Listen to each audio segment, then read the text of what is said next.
The things were not always as terrible as they are now. Even in 2018, my life was going very well. I had saved for almost a year to buy myself a piece of land. In the fall, a colleague mentioned that a property near his house was for sale. He took me there to see it. It was beautiful, everything I had dreamed of, and also a bargain. So cheap that it seemed suspicious to me. I asked for the reason, and he said he wasn't sure, but he had heard that the previous owners had moved east due to a family emergency. I was still worried about not getting the whole story, so I met with the realtor who was selling it. He told me that all the circulating stories were nonsense. The truth was that they simply couldn't make the payments, plain and simple. The bank had foreclosed on the mortgage and sold it at auction. That's how he came into the picture. He had gotten it for a good price and just wanted his investment back. That seemed fair to me. We agreed on the price and set everything in motion. By the end of the month, I was already moving my trailer to my new home. It would extend my commute a bit, but I didn't plan on keeping this job until spring. The property covered 80 acres. A quarter of it was developed. A few acres of beautiful woods bordered the road. It wasn't until I turned into the driveway and followed it for about 100 meters that the landscape opened up, at least a mile in every direction. If you continued further down the hill, a large pond came into view. Luckily for me, it had only been stocked with fish 5 years earlier. This is where I parked my trailer. It would be my home for the next few years. Between work and the weather, I began to rebuild a shed west of the pond. Sometimes the colleague helped me. Most of the heavy equipment we used belonged to him. The first winter was quiet and passed far too quickly. By my birthday in March, we were just finishing the shed, just in time for me to start the garden. I grew up in the suburbs, but one thing I knew was gardening. Our house was on a corner lot, so it was larger than the others on the street. Every spring, my father plowed a quarter of the backyard and planted a large selection of vegetables. He had grown up in the country and had also been incredibly poor. Often, his garden was the only thing that kept them alive. His father had taught him, and he, in turn, taught me. Most of the time, we didn't get along well, but we shared a love of firearms and growing food. As soon as it was dry, I borrowed the neighbor's old Ford tractor and got to work. On the hill, I marked an area of about 25 by 25 meters. I spent the next 4 days turning over the soil and adding organic supplements and fertilizer. I managed to plant my potatoes before the next storm came. The next week, it rained like the Great Flood. I couldn't plant for at least another week, so I used the time to explore the northwest corner of the property. I had only seen it briefly in the fall. It was a bit difficult to access and in poor condition. The path there was primitive and barely maintained. Any gravel that had once been there had long been washed away. The property to the north was swampy, and no one had lived there for 10 years or more. On my side of the fence, there was a wooded area of about 6 or 7 hectares. I believe it had been logged at some point. Most of the trees didn't seem older than 20 years. The result was a dense tangle of all the bad trees available in that part of Texas. That's why I was fascinated by all the ATV tracks on the ground. My gate was barely more than 4 sections of barbed wire wrapped around a fence post. There was no excuse for anything better. As far as I could see, someone had been coming and going through this gate with all-terrain vehicles and on foot, and recently. I suspected they were poachers. I followed the tracks between the trees, expecting to find a pile of guts, but instead they ended at a wall of giant cedars. I paused and scratched my head for a second. That doesn't seem right, I thought. Without a better idea, I pushed my way through them and stepped onto a huge clearing about 100 meters in diameter. It was clearly man-made, which explained the tracks. It had to be maintained, but why? I had a few ideas, but no clue pointing in any particular direction. A visit to, and 2 days later, I had 4 trail cameras at my door. I set them up inconspicuously in the area and continued my regular work. The garden was dry enough to plant now. My week was so filled with planting all my favorite vegetables that I almost forgot about the cameras. I quickly drove there and swapped the memory cards. There were fresh tracks everywhere. I downloaded the photos. There were a few men cleaning up the area, trimming trees and so on, but without a clear indication of what they were planning. On the plus side, there was also a photo of a beautiful 10-point buck. Now I knew how I would spend my November. I would just have to wait and see what my visitors were planning. Another week passed. I couldn't wait any longer. A lot had changed in just those 5 days. However, it looked as if an army had passed through there. When I crossed the cedars, my jaw dropped. They had brought tons of irrigation equipment and chemical fertilizers. They had spread so much fertilizer that the forest stank unbearably. I followed the irrigation lines through a hole in the fence about 50 meters away. They led to a spring-fed pond. I had read about such things. It seemed my friends were preparing to grow marijuana on my land, and a lot of it. The photos almost confirmed this. I immediately thought about going to the sheriff, but I reconsidered. I thought they might be arrested for nothing more than trespassing as it was. I would have to wait until I had photos of them planting to be taken seriously. A watched pot never boils, as they say, so I tried to focus on more urgent matters in the meantime. Between seeding the grass, tending the garden, and other things, I stayed busy. That Friday evening, I went to check the cameras and almost ran straight into the growers. Instead of being cautious, I tried to beat the dusk. I was 1.5 miles from the gate, around a curve, and saw a truck pulling out. I slammed on the brakes and reversed as quickly as possible. I wasn't sure if they had seen me, so I pulled into the trees, got out, and watched with my binoculars. I waited to see what they would do. They must not have seen me. A man closed the gate and got into the truck. They drove off in the opposite direction and disappeared from view. It was dark when I returned to the trailer. Since I was almost sure they wouldn't come on the weekend, I went the next morning, bringing additional cameras to place within the growing area. A lot of work had been done in the past week. Hundreds of seedlings had been planted, and the irrigation system was working. I couldn't help but admire the overall work, although the use of chemical fertilizers was unforgivable in my eyes. I concealed the cameras well. I was able to download and swap out the other memory cards. Now I had all the evidence I needed to go to the sheriff. On Monday morning, I drove into town. After asking to see the sheriff about an urgent matter, he invited me into his office. I tried to explain my situation as clearly as possible. His smile confused me. I have evidence, lots of photos of them preparing the ground and setting the plants. They're all on these USB sticks. His answer was something I never expected in a million years. Son, we already know about this operation. It's been running for almost 5 years. That was the first time anyone had suggested they knew what was going on. To hear him say it so casually left me perplexed. At first, I thought maybe he had mistaken me for someone else. Oh, I think you might be confusing the properties. This place is completely hidden in the woods where no one has been for a long time. It's probably not older than 2 years. I doubt the previous owners knew what was going on. I know they weren't even there for a year. His smile widened a little. I started to see the gleam of his teeth. Why do you think they moved away so quickly, son? They knew exactly about it. In fact, they brought it to our attention when they stumbled upon it and asked for help. We were ready to close it down, but before we could, the stupid owners were caught spying and told to keep quiet or else. The raid was 2 days away when I got a call from them that they wouldn't testify. Shortly thereafter, they disappeared, leaving the area to the growers. When I finally got a search warrant, the plants were harvested and the growers were gone. I had hoped they would leave the area, but it seems they're here to stay. What could I say to that? I had heard so much in the last few minutes that I thought my head would explode. A feeling of nausea began to rise in my stomach. It seemed I had gotten myself into something, and the thought that everyone had lied to me about this place made me angry. But fear was a much stronger feeling at that moment. I told him I would need some time to think about it. I gave him the USB sticks anyway. As I left, he thanked me and gave me one last piece of advice. Son, these people have a lot of bad guys on their payroll. No one will blame you if you back out and disappear. I wasn't sure what he was trying to achieve with that.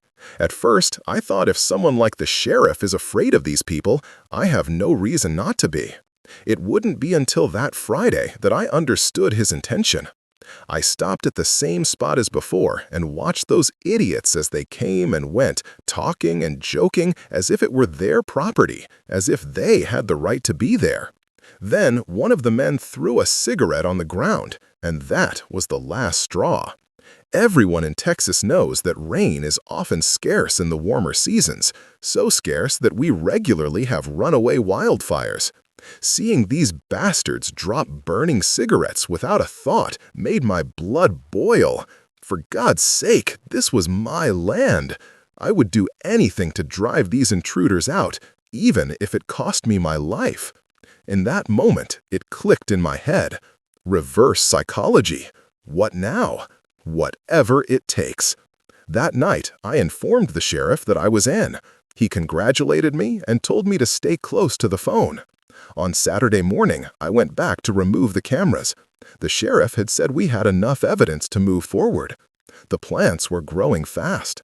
I walked through them, occasionally stopping to admire the healthy plants, and it was a real shame. In another world, I might have grown hemp, as my ancestors did in Virginia. This wasn't quite the same, but you get what I mean. But because of our drug laws, that's almost impossible these days. It's funny how life works sometimes. Excuse my little political digression. Back to the topic. I received a call from the sheriff a couple of weeks later.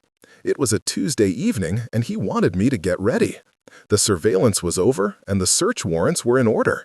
The next morning, shortly after 9, his deputies and a DEA team stormed the operation. They arrested about 10 people. I was just fixing the fence when I got the call. I don't know why I thought it was all over, and I would soon find out that this was the easy part. The difficult part would be surviving until the trial. That morning, the sheriff told me it might be safer for me to move away, at least until the trial takes place.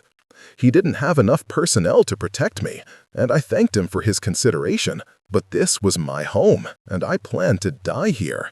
Now I regret my choice of words. I almost died there much earlier than expected. I wasn't completely negligent about my protection. I kept my AR ready next to my bed and my M&P .40 caliber on my hip whenever I was outside. A couple of weeks had passed since the raid, and everything was quiet on the farm. On a hot afternoon, I was in the shed building a workbench. I was listening to an audiobook. Apart from the pulsing chirping of the cicadas, I heard nothing. Out of nowhere, complete chaos. It sounded like one of those machine gun fires they have in Kentucky. Against my instincts, I ran out the door and looked around the corner. The dusk was illuminated by 5 or more rifles firing round after round at my trailer. I wanted to yell obscenities at them. My home was being destroyed, and there was nothing I could do. The firefight continued for another minute, then everything went quiet and the shooters disappeared into the woods. I didn't dare go into the glow of the burning remains. Eventually, my propane tanks exploded, turning the trailer into a bonfire. When the fire department and the sheriff finally arrived, almost everything was burned down. Fortunately, my truck was parked in the shed, otherwise it could have ended up like the trailer. I don't know if they were trying to kill me or just send a message, but I knew my life was in danger as long as I stayed in the area. When the sun rose that morning, I packed a few baskets and filled them with all the fresh produce I could. I loaded these, along with 2 5-gallon buckets of potatoes, onto the bed of my truck, and I headed north on the highway, driving until dark. A cheap motel had some empty rooms. I checked in and made myself comfortable. I stayed there for a week or two and then moved on. It's been like this since August 2019. I call the sheriff once or twice a month. He gives me updates on the case, and I let him know I'm still alive. The wheels of justice turn slowly these days. Months passed before we even had a trial date. When it was finally announced, I had some hope, a goal to work towards. We were 3 months away when the whole flu mess started. I hoped it would be quickly resolved, but it seems to be taking forever. At this point, I guess everyone reading this knows that courts across the country are closed. As things stand now, only God knows when they will open again. Every day this continues, my opponents get a step closer to finding me. I have no guarantee that they are actually looking for me, but I think it's wise to live as if they are. I know that every time I see a car with Texas license plates, I get a little nervous. Not a night goes by that I don't think about my paradise in the South. I wonder if it's being overrun by a horde of wild boars, or if a poacher killed that great, wonderful deer. It's nice to fantasize, but right now, my goal is just to survive long enough to testify. Even then, there's no guarantee I can return home. Everyone can have a dream, or I'm just asking for a favor. If you are a religious person, please include me in your prayers. If not, think of me. Maybe together it will be enough to help me, and maybe one day I can see my home again.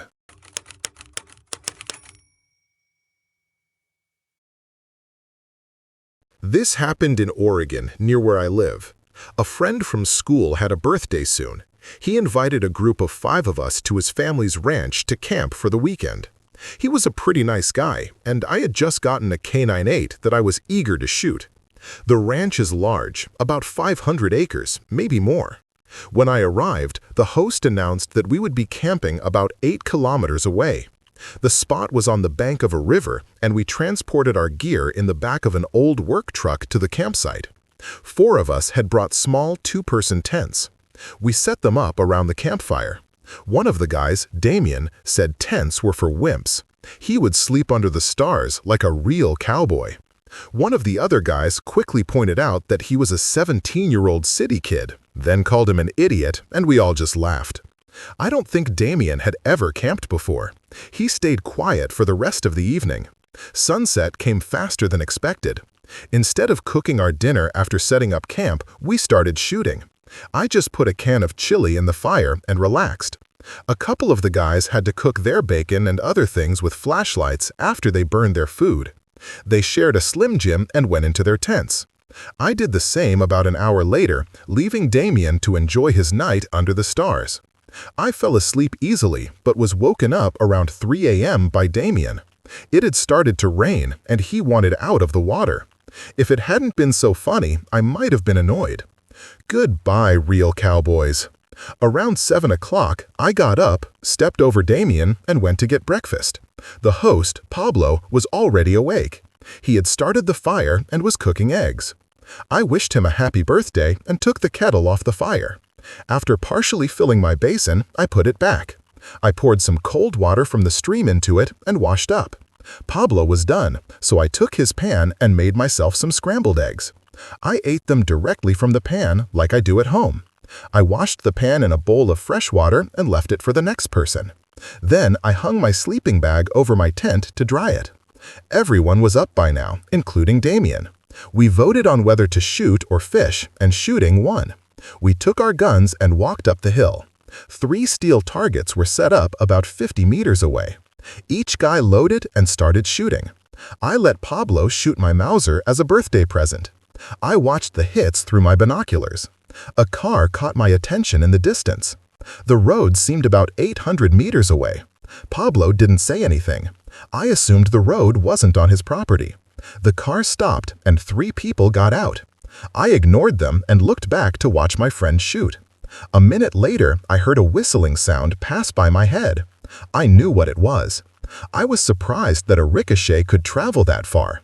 And just as I was about to say something, another shot came, closer this time. For a moment, I was confused. No one had shot at that point to cause a ricochet. Then I realized, "Run, guys! Someone is shooting at us!" I ran to the truck. I looked back, and everyone was looking at me. Damien laughed. They continued playing with their guns. Another shot kicked up some dirt. Everyone except Damien saw it and started running toward the truck too. Damien must have thought it was a joke. I'm not that stupid, guys. No one is here. Meanwhile, we all hid behind the truck and yelled at him. Another shot hit the windshield, making a big hole. Damien finally realized it was serious and ran to the safety of the truck. Everyone was shouting, trying to see where the shots were coming from. I looked through the binoculars and saw the parked car. I moved to a bush behind it. I could see some figures moving. Without thinking, I shouted in their direction. Two of the guys opened fire with their rifles. I was only scared because they were shooting at our direction. That didn't mean it was intentional. The stupidity of it only hit me later. Pablo and I yelled at them to stop. Then it went quiet. The shots stopped. From the hill, we watched them run to the car and quickly drive away. We all breathed a sigh of relief. One by one, each camper left cover to inspect the damage. The windshield was the worst. Two more shots had hit the front fenders. I noticed my hands were shaking uncontrollably. But no one had been hurt, and that was all I cared about. The flight was obviously over, and Pablo suggested we return to the house. I assumed it was to contact the sheriff. I was just taking down my tent when I heard a "hey" from inside. It was Damien. I noticed a large wet patch on the front of his pants. He saw my reaction and lowered his head. I felt bad for him and walked away for a moment. A few seconds later, he came out with a new pair of pants. I went back to take down the tent. Damien was the last one to load his bag into the truck. We had all waited. A friend asked why he took so long. His eyes briefly met mine. He hoped I wouldn't tell the others, and instead, I told the friend to shut up and get in the truck. Damien smiled and jumped into the bed with us. The drive only took a few minutes. Pablo went inside to tell his father while we waited. They came out a minute later. His father silently looked at the damage, his jaw almost on the floor. "My God," he said. He said it so quietly that the last words were unintelligible. "Are you sure none of you are hurt?" He asked so loudly and quickly that I flinched. Everyone shook their heads in turn. He looked at us for a moment and then said we should relax. Pablo and his father went inside a moment later. I heard his father telling his wife that the sheriff was on his way. When he arrived, he asked a lot of questions. The first was why, and we had no answer. Then we had to show him where it happened. We took him there and stayed for about 30 minutes. The sheriff suggested we should all go home and tell our parents about the incident. Each of us packed our things and drove off. My parents didn't seem to understand how serious it was. My father assumed it was an accident and brushed it aside. My mother followed suit. On Monday, I asked Pablo if he had heard anything from the sheriff, but there was nothing. We were all busy with graduation, and the shooting faded into the background. When I had time to call, I was told that no one had been identified. Then I lost hope for a resolution. Without a why, what could they do? Nothing has changed in the 2 years since then. Given the current state of the world, all classes at my university have been canceled. Since then, I've been lounging around at my parents' house. About a month ago, Pablo called and asked if I wanted to go shooting. I said yes and drove to the ranch. We took his Jeep to the creek to set up new steel targets. I was excited to be the first one to shoot. I was just loading a magazine and happened to look up the hill, saw the road, and the whole thing came flooding back to me. A feeling of unease gripped my stomach. My palms started sweating. Pablo put his hand on my shoulder and suggested we could shoot from behind the Jeep if I wanted. We both laughed and I declined the offer. That joke made me feel much better, and we had a fun day shooting afterward. But my episode that day taught me something. Now I know that even if you are able to forget something terrifying or traumatic, only a small thing, no matter how insignificant, can bring everything back up to me.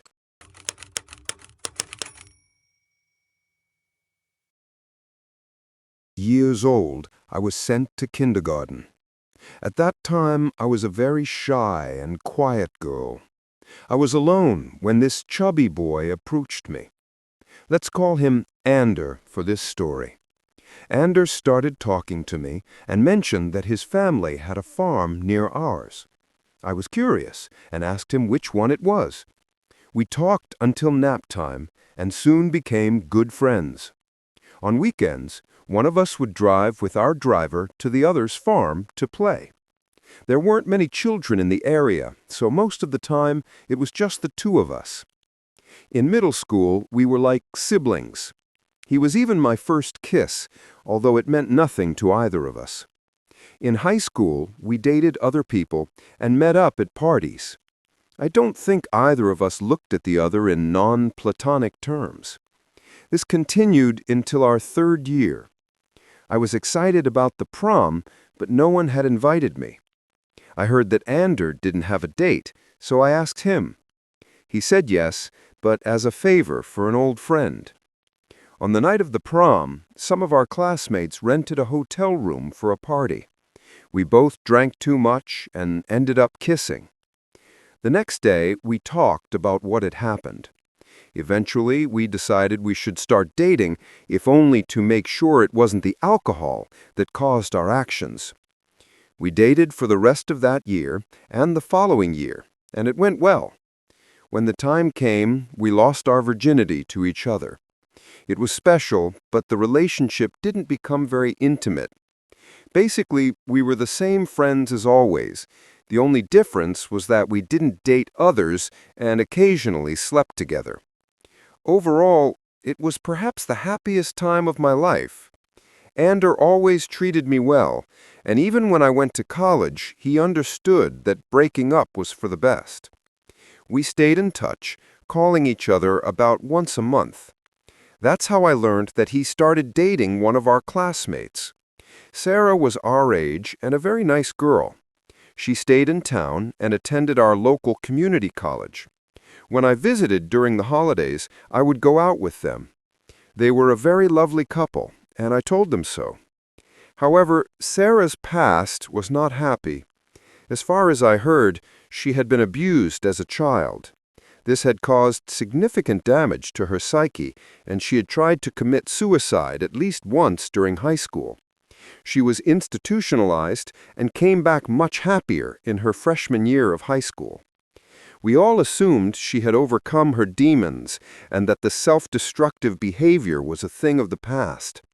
That's why her disappearance and presumed suicide were so disappointing to everyone who knew her.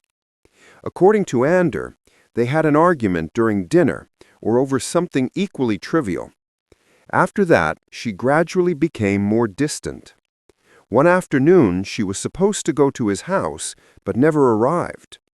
Ander called several places looking for her until he finally reported her missing the next morning. A county-wide search was initiated, and her car was found at a rest stop next to one of our largest bridges.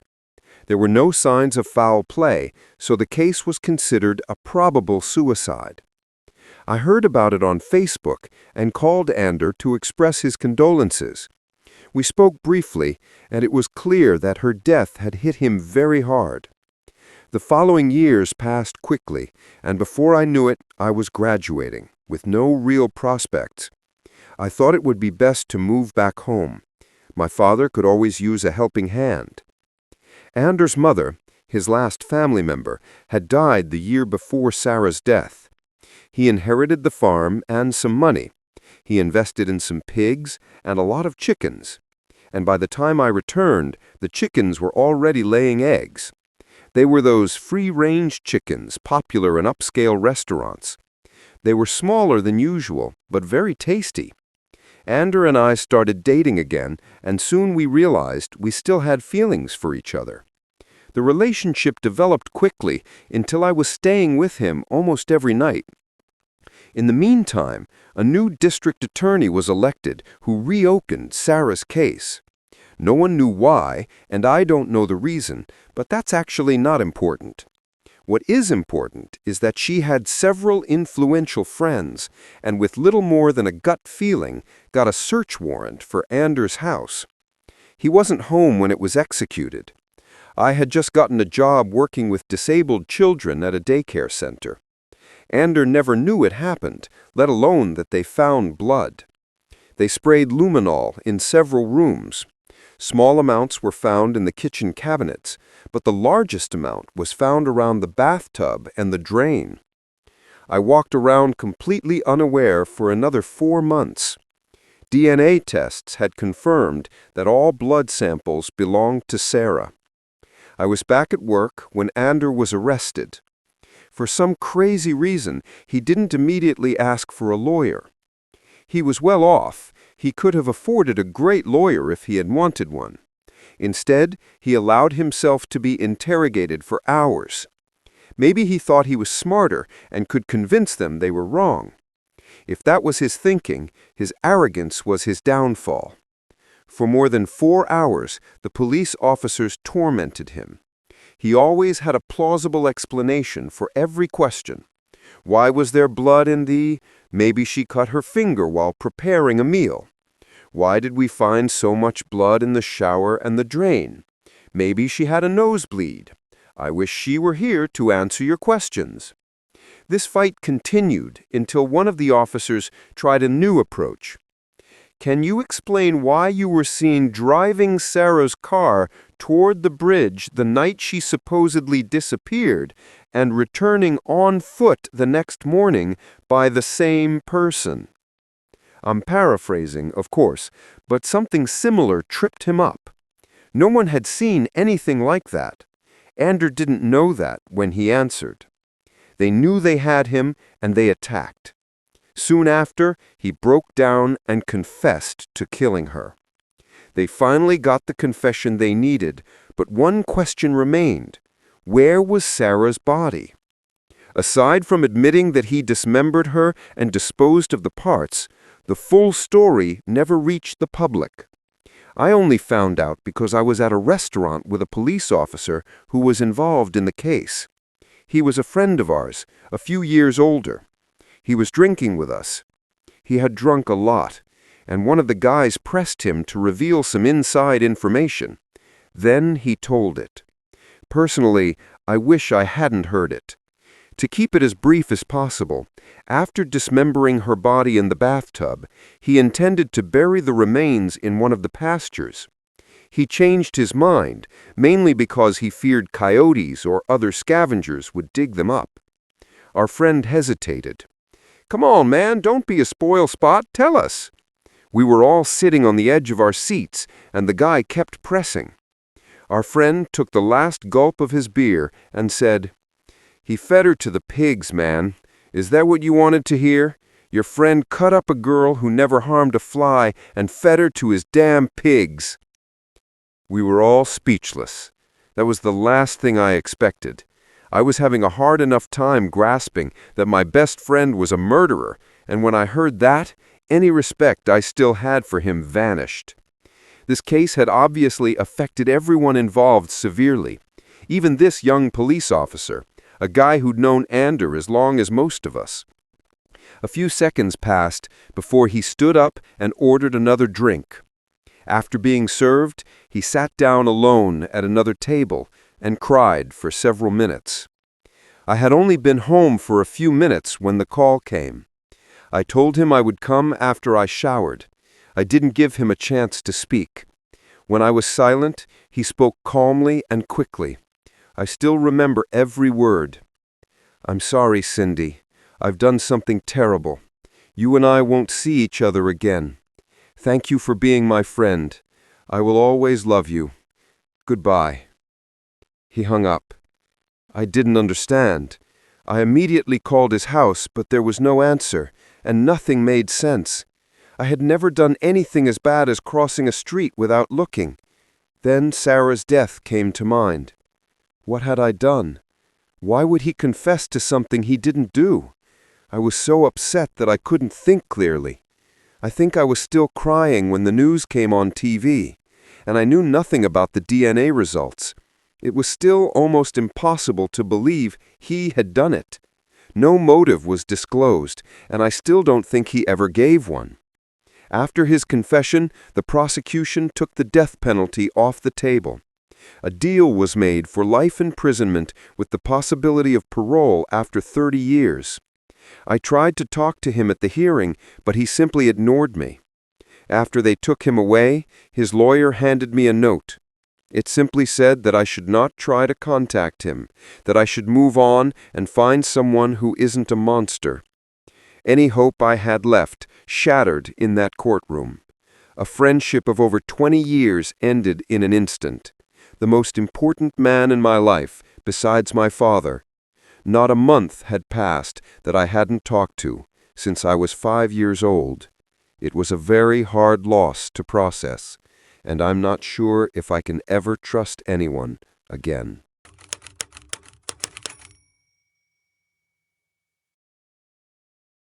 I hope to be able to run them all year round.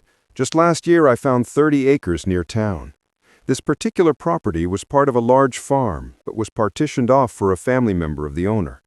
That family member recently died, which enabled my purchase. The house was in good condition, but the outbuildings had seen better days. I immediately began tearing them down with the help of a few friends. We were able to finish the hay barn in a relatively short time. I moved on to a smaller storage building. Winter slowed down our work, but by the end of spring, only the roof was left. Most of it was finished when I had an accident. I was alone laying shingles, lost my balance, and fell. I broke my arm. The injury didn't prevent me from working at my real job. During the recovery period, I took all the overtime I could. I had avoided it until then, but it's nice to have all that extra money. I plan to use it for supplies to build a chicken tractor and get some chickens. Unfortunately, I lost a family member during this time. He and I were very close growing up. Since my father spent a lot of time on the road, his younger brother helped as much as he could. For every important occasion my father couldn't be present for, my uncle made sure to cover for him. It was like I had two fathers. My mother also liked having him around. She dedicated most of her time to my disabled sister, worrying I might not get enough attention. You can see how important he had become to my family and me. His loss was very difficult for me. I found myself thinking about his death more than I should, until last week when I made a disturbing discovery in the workshop. My doctor had given me permission. The cast was off, and I was free to work on the farm again. My friends had finished the shingles for me, so I moved on to the last job, a fairly large building used for woodworking. The benches were still in good condition. I disassembled them and stored them. After a superficial inspection, I determined that the frame was still solid, so I started lifting the floor. The boards were rotten and full of holes. I was halfway through when I found an old tin box under a loose board. It was square, about the size of a lunchbox. Inside, I discovered some old pieces of jewelry and a pile of photographs. The jewelry included a few rings, an old lighter, and even a metal buckle with a loop. The photos had been placed face down. I took a stack and turned them over. Most were of young women, nude or partially clothed. They seemed to be from the 80s and 90s. Many were old and faded. As I looked through them, something struck me as odd. Soon I realized what it was. None of the women were smiling. Many of them actually seemed frightened.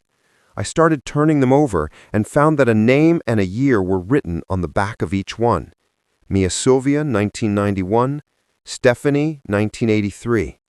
I counted and found a total of 42. These weren't the usual dirty pictures. The models didn't seem happy that these photos were being taken. I had a terrible thought in my head. I had seen something like this before. I watched a documentary about a serial killer. The police had found stacks of photos in his house. Many of the women had not yet been identified. I also remembered that some murderers like to keep items from their victims. I took a plain gold ring from the box. I turned it until I saw a name engraved. The name matched one of the women in the photos, a scared blonde from 1981. A chill ran down my spine. Had I found the secret photo stash of a serial killer in the middle of Kansas? That's where my theory began to fall apart. I did some research and couldn't find an active killer at that time, not in this part of the state. Maybe I had jumped to conclusions and the photos weren't so bad. I considered the possibility that these deaths had gone unnoticed.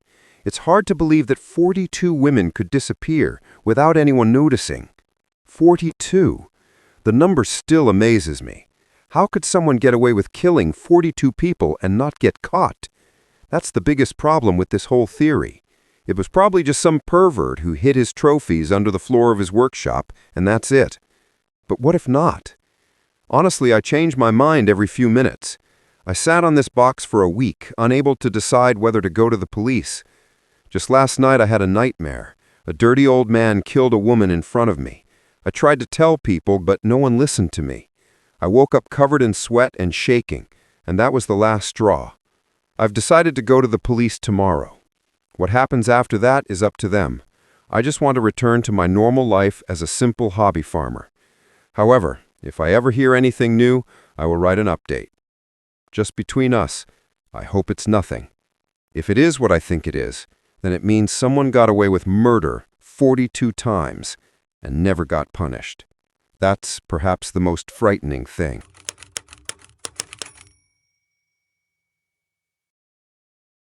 In the last month, our farm has been under siege. Although there have always been coyotes in the area, they have become much bolder lately. More than once I have gone out in the morning and found tracks near my house. If they were my only problem, I wouldn't be so worried. But at the end of June, my children claim they saw pigs roaming in our neighbor's woods. For years we have heard of pigs causing destruction in the south. Until recently, we had managed to avoid them here. I didn't pay them much attention until the first week of July, when I found a large mud hole in one of my fields. These dirty beasts finally tore up several spots on my land before I could finally drive them off. The path to our inevitable confrontation began a few weeks after the initial sightings. It was at sunrise, and I went out to start my day. I was getting feed for the chickens from the shed and noticed that something was wrong. The garden, our main source of food, was devastated. The pigs had rooted up or eaten about 3/4 of it. Almost all the potatoes, tomatoes, and pumpkins were ruined. What wasn't rooted up was knocked over or trampled. Our family saved what they could, but the damage was done. In a normal year, that would make life difficult for at least 9 months, but in our current crisis, this was a disaster. The worst of this disease could still be ahead. If cases explode into the millions, as they did 100 years ago, the stores will be far worse off than last spring. We bought everything we could afford, but the fear that it might not be enough festered beneath the surface. When I fear for my family's future, I get angry, very angry. I was determined to take revenge, and a few days later, I did. I bought a few bags of corn and mixed them with diesel. I buried the mixture in a couple of places in the field. Now all that was left was to wait. My wife prepared a thermos of coffee for me. I took it with my rifle into the shed and planned to stay awake every night until they returned. Fortunately, I didn't have to wait long. Around 5 a.m., my wife suddenly woke me up. She had just woken up and saw a herd of about 7 to 10 pigs rooting at my bait. They were only 50 or 60 meters from my vantage point in the shed. I crept to my rifle and aimed. The first shot hit a large boar. A quick follow-up shot hit another one next to it. By then they were starting to flee, but they were still in range. My third shot missed another pig, but the fourth hit its target, a smaller sow. I tried to hit a couple more on the run, but they were too fast. The pleasure I felt as I watched the rest flee into the woods was immense. My mother used to say, "When life gives you lemons, make lemonade." I just made a lake full of lemonade. After processing the pigs, I estimated we had enough to feed ourselves for 2 years. In a single night, I went from serious fear for the future to living in abundance, if you'll excuse the pun. But my state of euphoria didn't last long. Just a few nights later, around 10 p.m., my daughter's Yorkshire Terrier scratched at the back door. I assumed he needed to do his business and let him out. He was out for a while, so I went out to check on him. I scanned the yard with my flashlight when I saw a pair of glowing eyes. For a moment I thought it was him, but then I quickly noticed that it was too big. Also, its eyes glowed white instead of green like a dog's. It could only be a coyote. I pulled my .357 caliber pistol and shot at it. I've been carrying it since the pigs were sighted. It ran into the darkness, seemingly unharmed. I called for the dog again, but nothing. Not far from where I saw the coyote, I noticed something that looked like a pile. When I got close enough, I saw it was the Yorkshire Terrier. It looked like the coyote had killed him, probably just before I saw it. I considered burying him without saying anything, but that seemed cruel. So I went back into the house and told my wife. She and I called our daughter to tell her. As you can imagine, they were very upset. This dog had been by her side almost her whole life. The next morning, I built a nice box for the little one, and we held a funeral. I buried him next to my German shepherd, Schultz, whom I lost at the age of 16. Now I was fed up. For the second time in less than a month, my family had lost something very important because of a pesky animal. I was determined to bring this coyote to justice. As with the wild boars, I stayed awake every night to shoot him. After a week, I gave up. I assumed my pistol had done its job, and the coyote bled out later. We hoped our problems were over. 2 days passed without incident. Then on the third, my worst nightmare almost came true. My wife was making breakfast that morning and noticed we needed some eggs. I sent our daughter to the chicken coop to get some. She took a long time. I couldn't see her from the window, so I went out to see what was holding her up. I was on my way to the shed when I heard a quiet, "Papa." I would have missed it if she hadn't said anything. I looked over and saw her standing completely still with a bucket of 10 eggs in her hands. At first, I didn't see the coyote. It was hidden by the corner of the chicken coop. My heart leapt into my throat.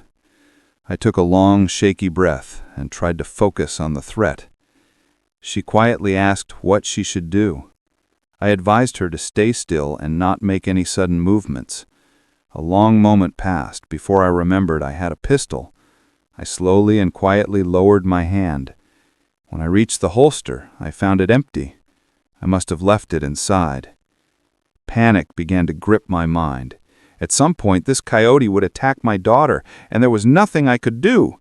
My heart began to pound violently. At that moment, a crazy idea came to me. I would have to jump on him before he could attack. I might die in the fight, but I wouldn't let him kill my little girl. It had to be now. I took a deep breath and let it out slowly, and just before I pushed off my feet, a loud crack broke the silence. It surprised me and made me flinch. Another quick one followed. The coyote was thrown to the side. It didn't move after that. My daughter and I turned to the sound of the shots, and there was my wife with my .357 caliber, a look of disgust on her face. She had never looked so beautiful as in that moment. My daughter started crying and ran into my arms. I called my wife over, and we had a big family hug. Our son missed all the excitement. He came out while we were having our moment of togetherness and asked why we were shooting. I couldn't help but laugh. After everyone calmed down, I dragged the coyote to the far fence and threw it over.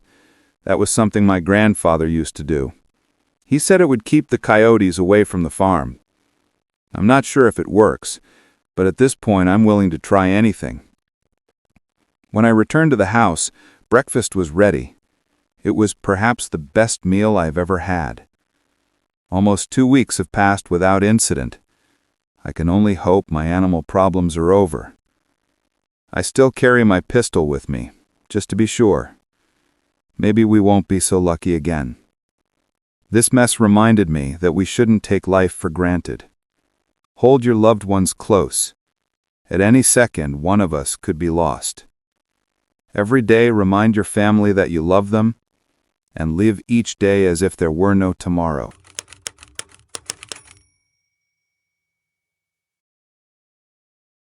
The first time I met my grandfather, I was 7 years old. I don't remember much about that time. After Mom and Dad died, I tried to repress that part of my life. Facundo and I were left with no family except for my aunt who lived abroad, so Mom's father was the only remaining option. Grandfather Bonito lived on a 500-acre farm in southeastern Montana. He had been raising sheep there since immigrating from Scotland in the 1900s. When we arrived, it was lambing season, and neither of us had any idea what to do. But Bonito was a patient teacher. He quickly taught us what to do. We had no other choice. Whenever we had some free time, Bonito would take us hunting or fishing. The seasons didn't mean much to him. He followed most hunting laws, but if he saw a large deer, he shot it. He said it was his land, and no one would tell him what he could or couldn't do. As far as I know, He never had problems, but that was in the 60s. Perhaps being friends with the forester helped. That first spring, I saw a grizzly bear for the first time. We encountered one on our way to the river. Even from 48 meters away, its power was obvious. Its size impressed me. A single swipe of its huge claws could split a tree in half. No warning was needed to stay away. Neither Facundo nor I wanted trouble with one of those beasts. Bonito led us on a new path. I wouldn't see another one for almost 3 years. A hungry male caught a solitary lamb. When Bonito found a carcass, he knew exactly what to do. He grabbed his rifle and saddled his favorite horse, Lenny. I was supposed to watch the rest of the herd while he was gone. I drove the truck to the pasture. Facundo sat in the back with Bonito's .30-30 caliber rifle while I drove around the field. Not 45 minutes later, I saw a grizzly bear ahead of us. I sped up. We got within about 45 to 55 meters, and I told Facundo to shoot. The first shot hit, but only made him angrier. He roared, and I told Facundo to keep shooting. He fired 5 more quick shots before the bear fell. This great beast fought bravely, but was no match for the power of the Malin. Animals can look dead, so I told Facundo to stay in the truck. We hadn't waited long when Bonito and Lenny rode over the hill. He stopped as he approached and observed the motionless bear himself. He dismounted and pulled his Mauser from the scabbard on the left side of Lenny's saddle. I held my breath as he approached the beast. He was 1 step away when he touched the bear with the rifle. Once, twice, 3 times, but nothing.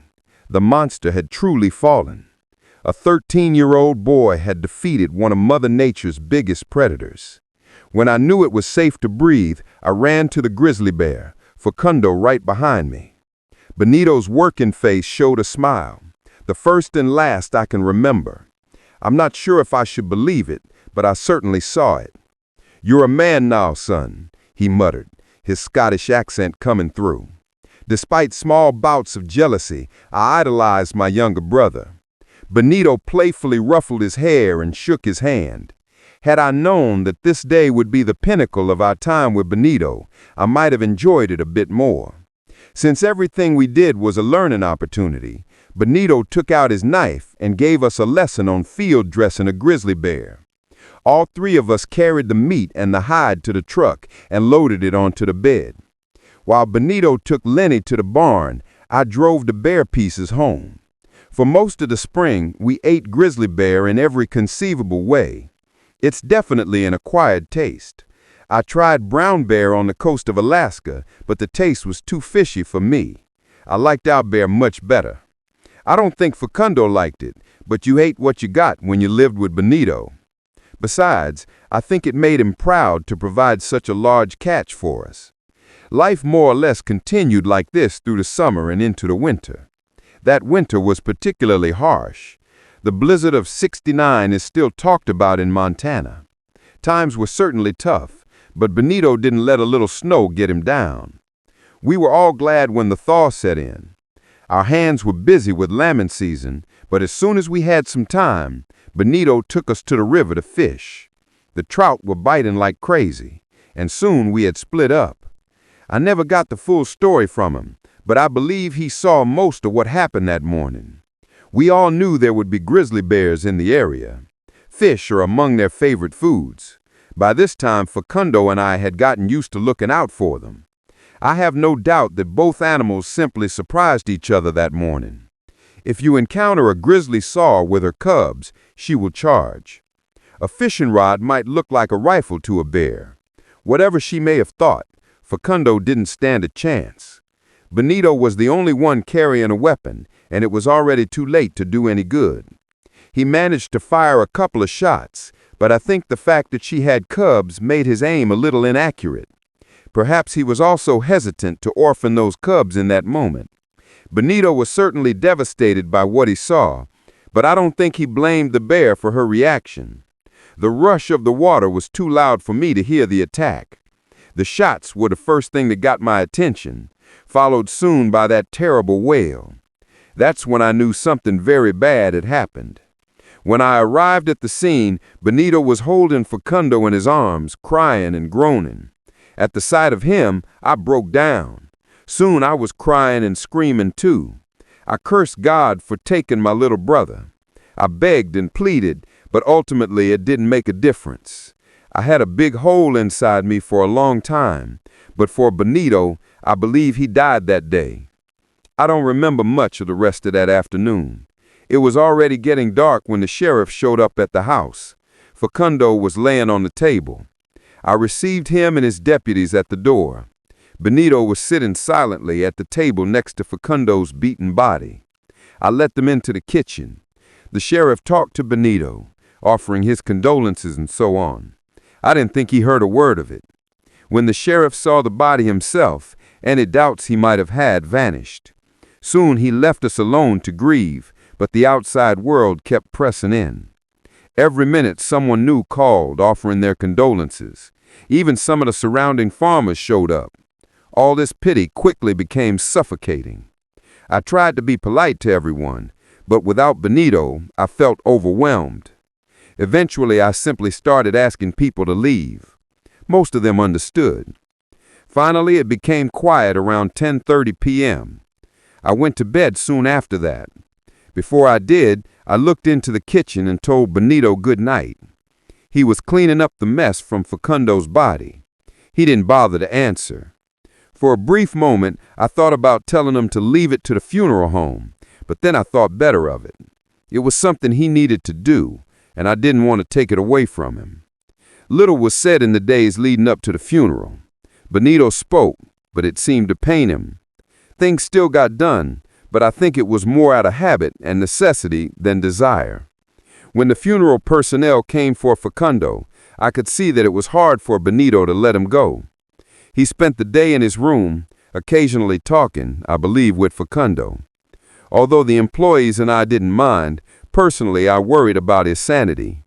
For me, work and school were a lifeline. They kept my mind occupied. I knew that if I sat all day and thought about things, I would soon lose my mind. In my opinion, Bonito allowed himself to feel too quickly and too much. As for the funeral, I'll leave the day itself to your imagination. Even today, when I think about the ceremony and all the wonderful things people said, I break down. Suffice to say, Facundo was a very beloved young man and was properly buried. About a week after the funeral, we received a call from Aunt Bessie. News of Facundo's death had reached her all the way to France. I didn't ask how she found out. She said she'd be returning to the United States. I didn't know her well, but the news made me a little happy. I mentioned my worries about Bonito. She agreed that he seemed to be fading. We exchanged some stories about the farm and our favorite spots.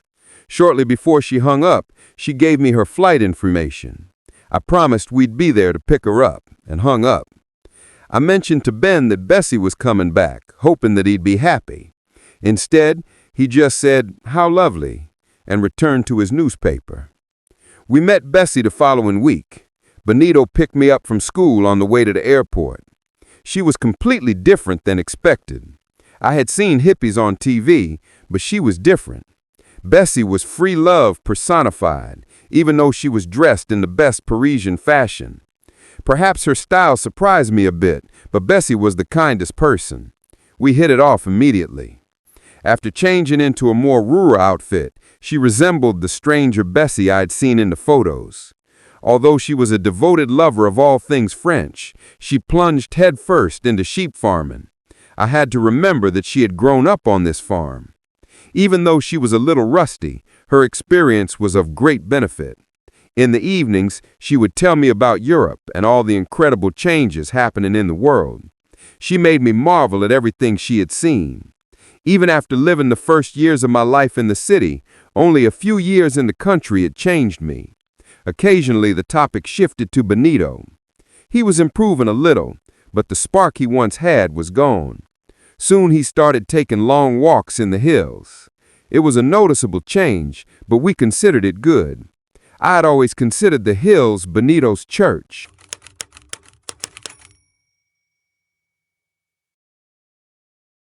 It was the late 80s when I was working at a seed and feed store in the northern U.S., and one day I noticed an advertisement on our community board.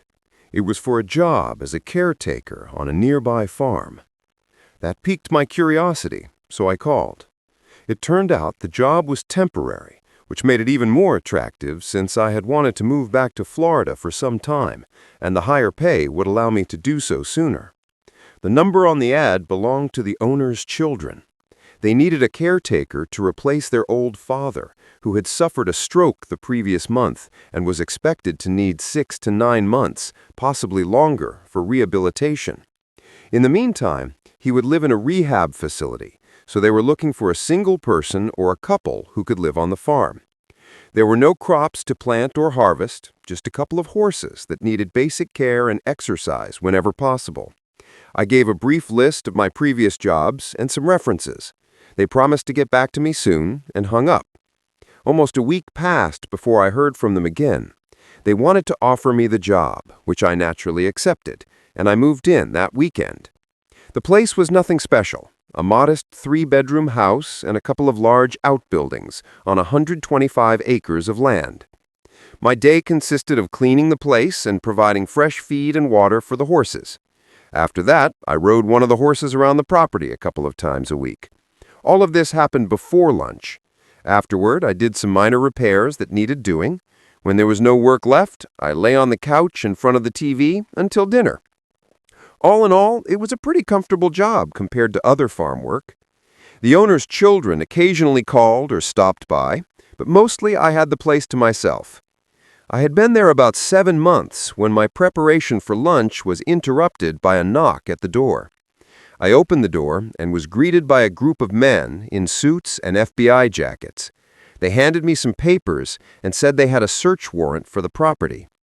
I had no idea what to say, so I told them the circumstances and that I would have to call the owner's family. They seemed a little annoyed, but they understood.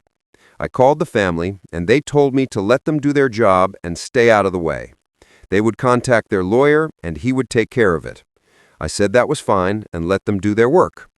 They seemed to be looking for something specific, as they left the house alone and searched the buildings instead. A truck with a trailer carrying an excavator drove to the back of the property. They disappeared out of sight, and I continued making my lunch. Cars came and went over the next few hours.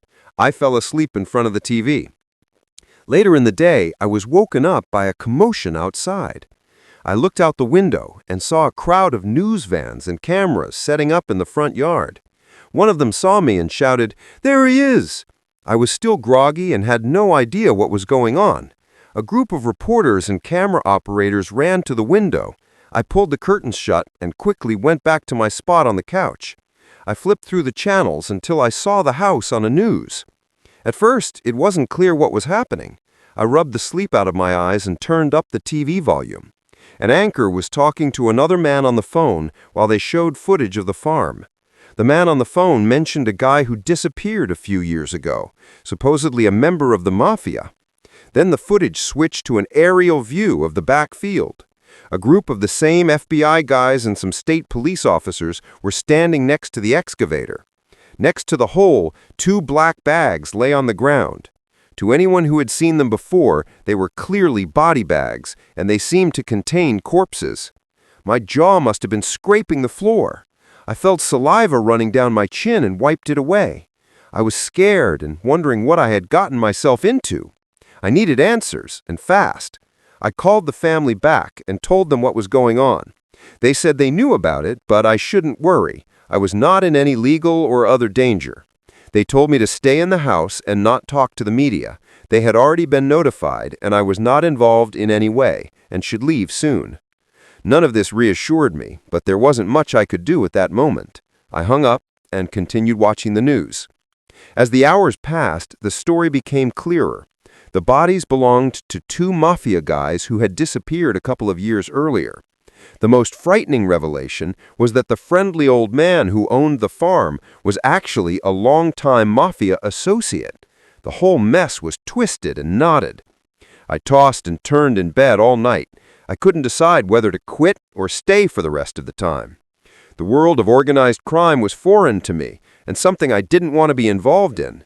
On the other hand, this was my dream job. They had treated me well, and I hadn't seen any signs of criminal activity. Even when I dialed the phone that morning, I wasn't sure what I would say. But the moment they answered, my mouth decided for me. I said I was calling to let them know I was giving my 1-week notice. Anything longer was out of the question. Although my time on the farm had been wonderful, the recent events heavily burdened my mind. The owner's daughter was the one who answered. She tried to convince me not to quit, but I guess she could tell I was scared and quickly relented, thanking me for the great job. For a moment, I felt a twinge of guilt, but my mind took control. I thanked her, and we ended the conversation. The media had also disappeared, so I could finish my week in peace. The federal authorities must have gotten everything they needed on that first day, because there were no more signs of them after that. The next day, I rode one of the horses to the burial site, mainly out of curiosity. The hole had been filled, and apart from tire tracks, the area looked normal. I don't know what I expected. Soon I lost interest and returned to the barn. On the morning of my move, the owner's children showed up to give me the rest of my pay and say goodbye. They would stay in the house until they found a replacement. I recommended a few people and gave them their numbers. We had a brief conversation until I loaded my last belongings. They wished me good luck, and I drove off. I steered my truck south toward Florida and arrived a couple of days later, and I've been here ever since. I was going to stop here, but I realized that some of you might ask what happened with the case. Well, the fact is, I had no idea until I did some research before writing this report. It seems that nothing happened for a long time. The federal authorities had some suspects, but no one was talking. Then, shortly after the start of the new millennium, they got the witnesses they needed. A lot of the gangsters involved were convicted and will likely die in prison. I have no idea what happened to the family that owned the farm. The job was great, and they treated me very well, but that's where it ends for me. Behind closed doors, they were involved in some very dark things I wanted nothing to do with. I'm a simple guy, and my life has been great since then. I don't regret leaving that place for a second.